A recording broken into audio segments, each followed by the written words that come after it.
பராசக்தி பழைய படத்தை ஒரு பாத்துருங்க எல்லாரும். அது 1952 வந்துச்சு. அது உண்மையாவே அப்படியே அண்ணாதுரையோட துவக்கமா இருக்கும்.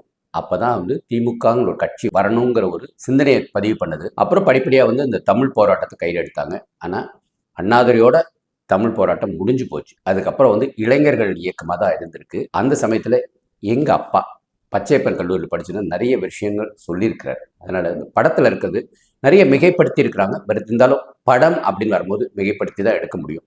அந்த காலத்தில் இந்த ஃப்ளைட் எல்லாம் அவ்வளோ நிறைய கிடையாது. அதனால மத்திய அரசுக்கும் தமிழ்நாடுக்கும் நிறைய போர்கள் இருக்கும். ஒரு மன வேற்றுமை இருக்கும். ஒரு சிவில் வார் அப்படிதான் நம்ம சொல்ல முடியும். அந்த மாதிரி இருந்துச்சு. ஆனால் இந்த படம் நல்லா எடுத்திருக்காங்க.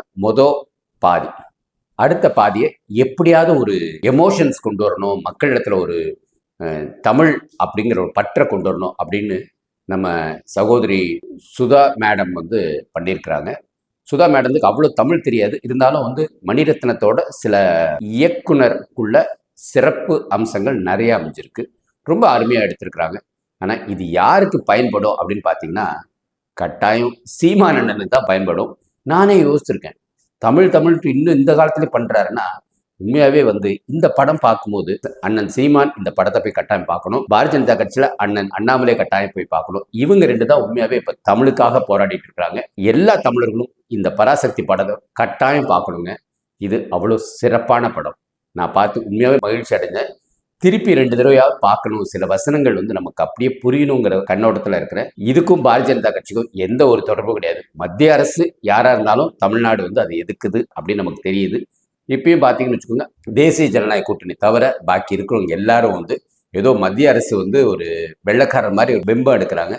இப்போ இருக்கிற நவீன உலகம் வந்தே பாரத் வந்துருச்சு, ஃப்ளைட் வந்துருச்சு, ஒரே தொலைபேசியில வீடியோ கால் டெல்லியில இருக்கவங்கிட்ட பண்ண முடியும். வாய்ஸ் டிரான்ஸ்லேஷன் நம்ம இங்க தமிழ்ல பேசினா அங்க ஹிந்தியில வரும், இல்ல அங்க ஹிந்தியில அவங்க பேசினா நம்ம தமிழ்ல வரும். ஏன் நம்ம ராஜ்யசபா லோக்சபாலே வந்து அவங்க பல மொழியில பேசும்போது அதை அப்படியே உடனே மொழி மாற்றம் செஞ்சு வருது. ஸோ இனிமேல் வந்து இந்த பகைமை இருக்கக்கூடாது. தமிழ்நாடு அப்படிங்கிற ஒரு பகைமை இருக்கக்கூடாது. திராவிட முன்னேற்ற கழகத்தை இந்த படம் பார்த்ததுக்கு அப்புறம் துண்டக்கானம் துணியக்கானம் வெரைட்டியா ஆகணுங்க. ஏன்னா உண்மையாவே தமிழை வளர்க்கறதுல ஆரம்ப காலத்துல அண்ணாதுரை காலத்துல இருந்த அந்த சுறுசுறுப்பை அப்படியே வச்சிருந்தாங்கன்னா இந்நேரம் எல்லாரும் தமிழ் நல்லா பேசுவாங்க. நான் நேத்து எங்க ஏரியால பொங்கல் எதுக்கு கொண்டாடுறீங்கன்ட்டு ஒரு 5 வயது குழந்தையிலிருந்து 10 வயது குழந்தை வரைக்கும் கேட்டிருக்கிறேன். யாருக்குமே தெரியலங்க. இத்தனைக்கும் அங்க இருக்கிறவங்க எல்லாம் அரசு பள்ளிக்கூடத்துக்கு போறவங்க. யாருக்குமே வந்து பொங்கல் எதனால கொண்டாடுறோம்னு தெரியல. தமிழ் திருநாளை நம்ம கொண்டாடுறது நம்ம குழந்தைகளுக்கே தெரியலன்னா அப்ப தமிழ் எவ்வளவு தூரத்துக்கு மோசமா இருக்கு. இதுக்கு ஸ்டாலினும், உதயநிதி ஸ்டாலின், அப்புறம் இப்ப இருக்கிற இன்பநிதி ஸ்டாலின், இவங்க 3 பேர் தான் காலி. இவங்களை அப்படியே பட்டடையோட காலி பண்ணிட்டோம்னு வச்சுக்கோங்க, தமிழ் தன்னால வளரும். ஏன்னா தேசிய ஜனநாயக கூட்டணியும் சீமானும் விஜயும் ஒன்றும் பெருசா பண்ணிட போது கிடையாதுன்னு நினைக்கிறேன். இவங்க 2 பேருக்கும் தமிழ் பற்ற ரொம்பவும் பதிக்கணும்னு வச்சிருக்காங்க. இப்ப இருக்கிற தேசிய உணர்வு தமிழ் பற்றோட வரதுல வந்து எந்த ஒரு தவறு கிடையாது. ஆனா இந்த படத்தை எல்லா தமிழர்களும் பார்க்கணும். நான் இன்னும் 2 தடவை பார்க்க போறேன். என் கூட வரணும்னு விருப்பப்படுறவங்க கட்டாயம் வாங்க. உங்களே நான் கூட்டு போறேன். வாழ்க பாரதம், வளர்க தமிழ், ஒளிரட்டும் தமிழகம்.